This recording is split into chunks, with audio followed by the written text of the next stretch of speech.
Hey, welcome to Cyber Chat. I'm Alyssa, and I love talking all things AI and cybersecurity. And every podcast, I drag my non-tech friend Jen into tech conversations she has absolutely no business being in. Let's go. Hello, and welcome back to episode 2 of Cyber Chat. I'm Alyssa, and I'm joined here today with Jen. She's back again. Hope you guys Say missed that me. as if she's not going to be back for them all. She's permanent. She's locked in. She's asked to be bumped, and I've told her she's got no outs. Yeah, we're a package deal for anyone who wants to collab with us. We're a package deal. Yes, we are looking for guest speakers, so do send us a message if you'd be keen to join. But that does not mean you're getting replaced. You're locked in. You're on the show. Damn. No. All right, super keen to get into it. Let's start with tech talk. Ooh. So, Jen, I know you've been loving Claude. I know we talked about it heaps on episode 1, but there's been really exciting news. Have you had a play with Fable 5? I know it's a thing, so that's brownie points for me. It's a good start. But no, every time that I would go on to Claude, it would just say that it's unavailable. Yeah, crazy. So, what happened with Fable 5? So let's start a bit further back in the story. Fable 5 was released on June 9th. It is a spin-off of Claude's Mythos models range. So I know we discussed a little bit about Mythos last week. To dive in deeper around what makes Mythos different than the other opuses, sonnets, haikus that you've been using, is Mythos, and then Fable 5, which is a very diluted, safeguarded spin-off version of Mythos, is the release version. So Mythos was kept behind closed doors, only released to a couple selected vendors such as Microsoft, AWS, because of how intense it was at being able to find cybersecurity vulnerabilities within applications, which is good so that these organizations can go patch and remediate these gaps. But also bad, because then if it's in the wrong hands, it means hackers can exploit that and use it to breach a lot of important systems with a lot of confidential information. Which I think, if I'm not mistaken here, is what happened?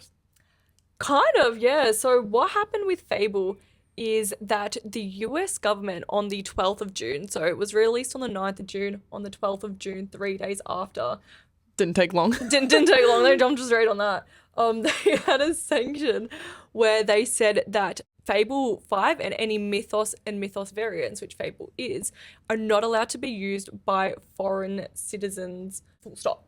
They're just not allowed to use the models. It's stated for national security reasons. They said there was a tip-off that Fable 5 was able to be used in these cybersecurity breaches, even though what Fable 5 would do that had a lot of mixed reactions in the market for those who did get to have a play with it was any questions on chemistry, sciences, cybersecurity, offensive cybersecurity, it would default back to Opus 4.8. So it wouldn't let Fable answer the question at all. Interesting. Yep. Okay. It would fail over, so it went straight to Opus. It would give you a little warning message saying Opus 4.8 is answering this question. Fable is not allowed to answer any questions on this topic, which actually had a lot of discourse, which I wasn't expecting on the internet. Because a lot of people were saying that Claude was gatekeeping and Anthropic themselves had the ability to decide whether the population was ready to really harness the power of AI, and they were gatekeeping the true power of it to do a lot of this fantastic science work by not releasing it to the public, which is, interesting. Yeah, because I was going to say, the only real thing that I saw about Fable 5 was everyone saying how insane the websites were looking, in terms of marketing, of course. Sorry, guys, but that's what it is for me. But yeah, the marketing side of it, web development, we were seeing websites that looked so cool, innovative and amazing, really. I also saw things like people modding Minecraft? Yeah, I mean, the only benchmark that matters to me is the one I saw on Instagram, which said Opus 4.8, you had to guide it to complete Pokemon, but Fable could do it on its own. It did not need guidance. It was able to see the Pokemon map and complete it. Crazy. So, I mean, that's all that matters to me when I'm selecting my AI models. If you can complete Pokemon. If I can play Minecraft, what? Like, yeah. crazy. Crazy. I did. That's just like so crazy though. It's kind of scary. Yeah, this is a very watered down version of Mythos of what they actually do Exactly. have capable. So imagine how powerful the actual real thing is. So then I guess the question is what the US government did correct? Should they have blocked it for national security reasons? A lot of people are saying that, I know we discussed in the last episode too, that Claude didn't agree with the US government's terms for using their models for autonomous weapons and for mass surveillance. So they were no longer a provider of the government. There was a lot of cancelling ChatGPT for accepting that, and then, Claude becoming quite popular. So everyone's like, oh, well, this is just the US government being a bit petty because they didn't get their way on that one. So it's like, is it a legitimate reason for concern, or are they just being a bit petty to be a bit petty? We'll soon find out once they release it. So Anthropic is saying that they're working with the government to rectify it. They think it's just a big misunderstanding. The rumours out there, and again, nothing's really confirmed. No one knows what's happening behind the scenes. But the rumour is that Fable 5 was involved in a cybersecurity breach for an organisation that was reported. And they go, no, this still had the capabilities to be used maliciously. And that's why they did that. But yeah, how upsetting. You had 3 days to use it. And I touched it a bit, but I didn't really get to play with it as much as I would have liked to. So that is quite disappointing. I didn't get to play with it at all. Yeah. I'm sad. Just stuck with Opus now. Well, actually, speaking about using Opus, what was it like today for you, Jennifer? How was your Claude experience today? I don't know about any of you, but hopefully, when this comes out, it will be solved, and hopefully it was just a one-day thing. But today at work, I could not access my Claude. I could not ask it a question. I thought I had terrible Wi-Fi. So surely that's when you pack it up and go home, right? That's right. What, I got to use my brain? I can't do that, guys. That? What is that? That's critical thinking. Critical thinking. It's odd. I had to rely back on ChatGPT. So, I'm not too phased about that. But like I said, in terms of Claude against ChatGPT, just to touch on it one last time, okay? I promise. Claude is just so much better at honing in on the skills, really getting to the nitty-gritty things. So, yeah, it was definitely a bit brutal to see that down today. It really does reflect on how many outages these big providers do have, though, and the impact of it, because when the US government made that announcement with OpenAI and everyone jumped from OpenAI to Anthropic, they had a 6-hour outage because they were not ready for the demand they were getting because they hadn't had that spike before. So there was a 6-hour outage, and you'd be shocked how often that these platforms, all of them, not just Claude, not targeting Claude here, but all of these AI models and platforms, they have outages all the time. well, you know what? Just to, this actually might have nothing to do with what we're talking about now, but what happened to the whole jump between don't use AI, AI is wasting all of our water, AI is really bad, and now, it just seems like everyone's jumping on that. Yeah, it definitely still is wasting our water. So, sorry about the Stop generating pictures.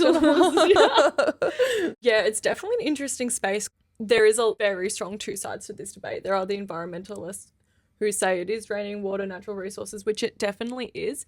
And then the power as well required to run the data centers and all of that behind the scenes is quite significant. So electricity bills in the suburbs and states where these data centers are running for the big labs have shot up because of the state's usage. So a lot of these labs, when they are funding the data centers, are now saying they're going to subsidize all of that. Okay. But cost is a whole nother interesting thing because the tokens we're consuming now, so the prices we're getting at, we're using the free versions. I use some of the paid stuff at work. But the Nice. lucky. I mean, perks of working in AI, right? You'd hope I get to use it. But yeah, the token rates we're getting now, so how much we're spending on these models, is actually still heavily subsidized. Okay. So we're getting it quite cheap. But this is starting to get pulled back. Enterprises are starting to realize it's not actually cheap. So there's a lot of mass redundancies due to AI. But now that these subsidies are like phasing out, things are becoming quite expensive to use AI.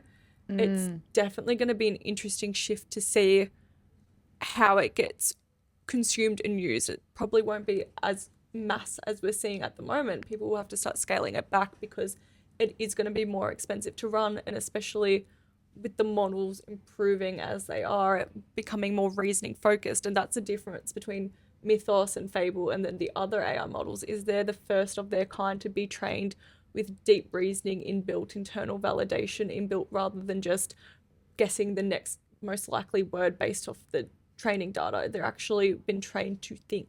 Yeah. So it will be very interesting to see as we move down this heavy reasoning route with our models, that's becoming more expensive, that requires more processing. Are people going to keep using it, or is it going to be too expensive? Well, I can't form a thought, so definitely. That's another debate. I was going to say, the main reason I actually did know about that is going to sound terrible, but is through memes, okay? And I don't know how my AI memes keep coming up on my feed. I don't know if it's the research I'm doing, but I did know about that. You're right. Companies now are being like, oh, well, you know what? Let's let these people go. We don't need someone who does that. We can get, Claude is so good. Like, they can sign into my desktop and create whole coding systems to basically work as an admin, So that's pretty interesting in itself. Yeah, it's a scary time. Yeah. Who knows what the next 5 to 10 years are going to look like Yeah. in the workforce. I would not want to be a grad at the moment. That's Ooh. very terrifying. Yeah. Or year 12. Well, what I've seen recently through memes is that As you should. China, I think, are now shutting down some of their university courses and actually focusing more on the AI management and stuff. So Yeah, it's crazy. It'll be interesting to see how long it takes for Australia to start phasing AI yeah, into education, even just secondary education in high school, and just getting people yeah, trained up on how to optimally use it and understand what's happening in the background with these models. Well, yeah, I think that's Tech Talk wrapped up. Very exciting. Next week we'll try not to talk about Claude, but we'll see what happens, because we probably will. It's our love. It's our day-to-day at this point. So we'll see what happens. But let's jump to Convince Me. Know how I feel. Why would you say that? So Convince Me, in this segment, I'm going to bring up a topic in cybersecurity or AI that's not super glamorous, not super fun, something that's useful and practical though, and I'm going to have to try to convince Jennifer that it actually is useful and practical and not a waste of her time. So today's topic I'm going to bring up are password managers. So, do you know what a password manager is when I say it like that?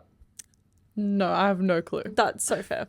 That is very fair. So password managers, there's a variety of different ones. You've got your own personal one on your iPhone, for example, or your Android as well, I guess, where you go to a website, you need to create a password, put in a password. It auto suggests you a password, and then it stores it for you as well in the phone. Okay. So that's a password manager. Businesses and enterprises, they have them on a large scale. So then people have the ability to store and secure their passwords on their work devices using their work sanctioned passwords. So then if someone leaves, they've got all of that recoverable. And then in business, you've got this concept called a service principal account, which is a generic account essentially that also has those passwords stored. So then the relevant people can access them. Okay. And I'm just going to go straight off the bat here. I think I've only used the Apple one once. Maybe Why is twice. that? That's so interesting. Why is that? Because how am I supposed to memorize, that whole 7 hashtag AB capital Z? Like, how am I supposed to memorize that whole thing? And honestly, if what I've learnt from last week is that don't have your password the same as everything, which is obviously, I already knew that because I didn't do that. Of course, no. She's super cyber aware, guys. I have a cyber aware friend. She has to be. Yep. I can't not. Can't not be. I actually audit her about this on the weekends. Yeah, and like saving your passwords anywhere on your phone, I would assume is bad because of what we learnt last week. So wouldn't it make sense to not use them? That's really interesting. So there's a few layers to that. What are the alternatives is my question. If we're not using a password manager, so some password managers like the Apple one, you can actually store the passwords in what they call their keychain. Yes. And their keychain is quite secure. And Apple is very well known for its security. So they're like quite reliable, the keychains there. But if we weren't using a password manager, what is your alternative for remembering your password besides reusing your password? I don't want to give myself away here, but maybe writing them down, maybe putting them somewhere that's not on the phone, like your notes. Yep. So having them like written on paper notes, having it written in your phone on notes. Yeah. Yeah. Yeah. A lot of those are a lot more insecure than trusting it with a password manager. So we did mention the credential stuffing thing as you referenced. If you reuse passwords, it's really easy for attackers to use the same passwords across different accounts.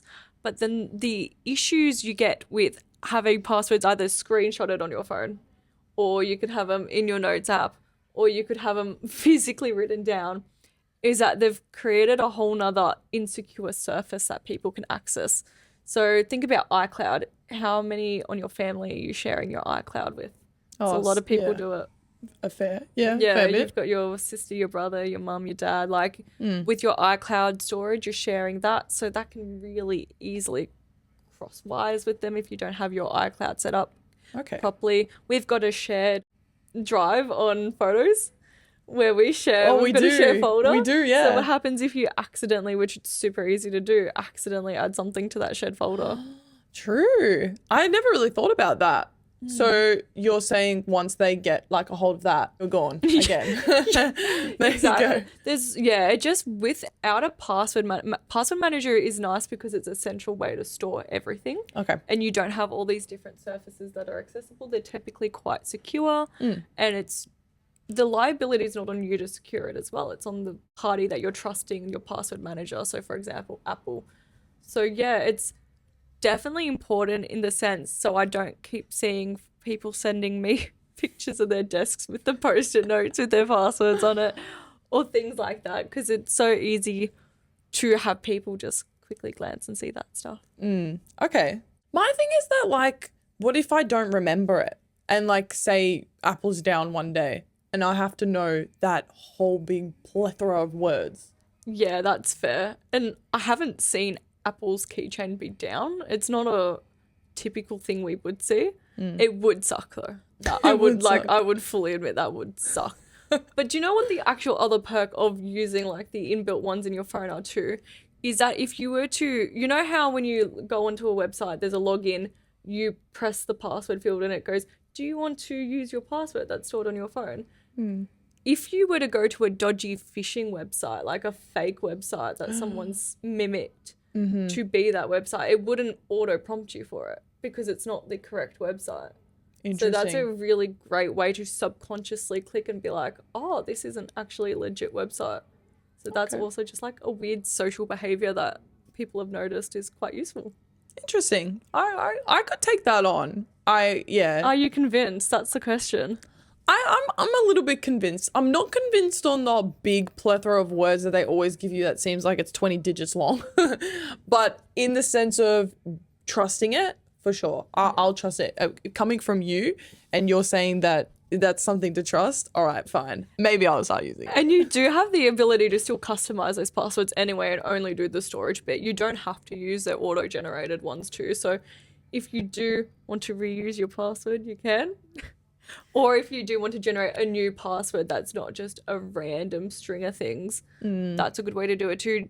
More secure way than reusing your password is to have a base password that's the same across multiple different applications, but have some sort of keyword thing you append to either the start, middle, end, somewhere that is representative of the specific application.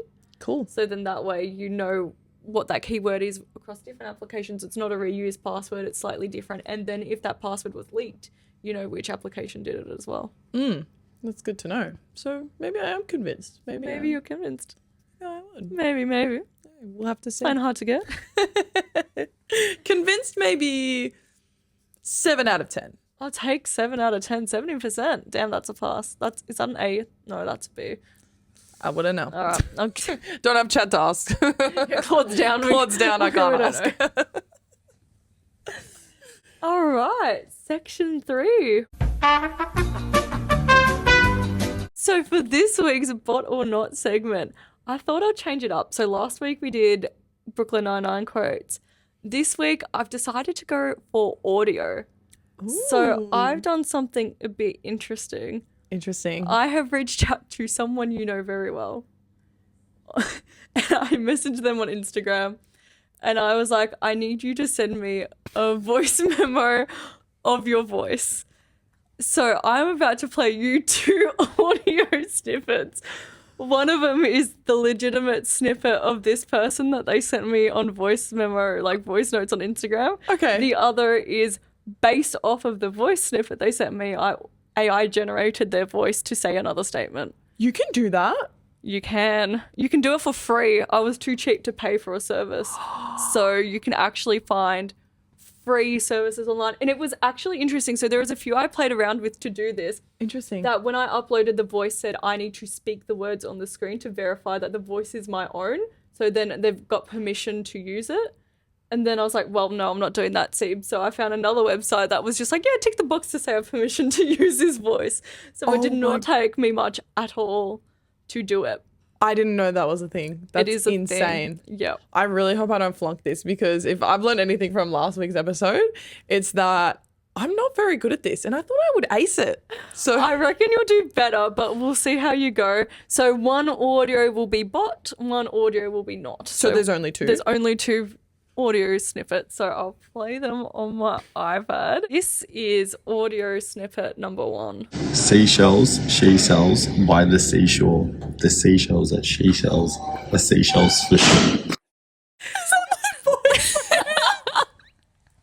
Yes.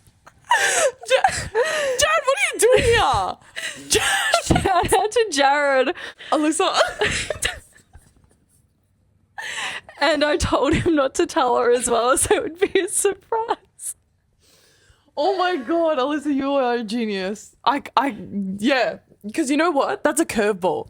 That's what you're doing. I just wanted to throw her off as You're well. throwing I me had to off make 'cause it extra hard. I couldn't even tell you that was true. I'll give you one replay. Okay, straight off the bat, if you want my honest, I'm saying that is not. I'm saying that is AI. no. I'm saying that is Mr. No, Mr. Jared Martin yeah. Stein. That is him. Awesome. So you can change your answers at the end after we play God. 2. Okay. So that's fair. Well, I'm looking So that we're one going in. with that's the real one. That is not. So that is human. That's human. Jared. That's All Jared. right.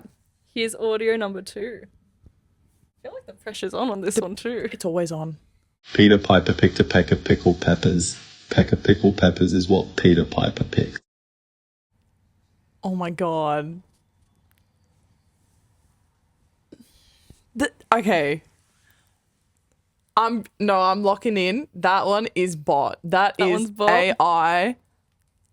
That is AI. Okay, let me give you some reasonings why. Yes, give us the The explanation. first one, okay, before I look like a complete silly person. But the first one I feel like is him because, one, he couldn't get the wording correct. So that's why I went with it. And there was a little background noise. There was something going on. And if I know Jared and I know him well, he is never standing still. He's never doing this. Okay, so that's why before I look like a complete. But yeah, that's why I did that. I'll put you out of your misery. Yeah. You're correct. Well done. Yes. Redemption. Yeah, the second one was almost British, actually. The free voice generator I used was pretty terrible, and that's why it's free. I thought it was good. I tried to speed it up a little bit too, so it would sounded less British. Okay. And tried to get it to add some background noise, but it didn't do a great job. But yes, you were spot on. The first one was Jared. The second one was the AI Jen. Yes. So well done. Another I like win your for me. reasonings. Another win for Jen. Yeah.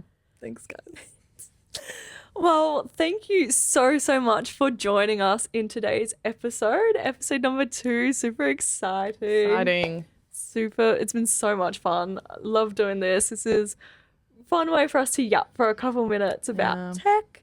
Drop some comments and suggestions on what you want us to talk about for the next one. Any suggestions for Bot or Not? Who else can I target from Jennifer's personal life and start to harass in my spare time? Yeah, please. If you know me, please send one. Yeah, send it. Yeah, just start sending me voice memos. Maybe I should just get one for you to do. Oh, that's not a bad idea. Maybe we alternate them. Maybe I don't just keep bullying you. Maybe you do one for them. Oh, that's a good idea. Maybe I'll get we you change a it up great next week. grandfather. Ooh. Thanks. Thanks, guys. Thanks, guys. See you in the next next one. episode.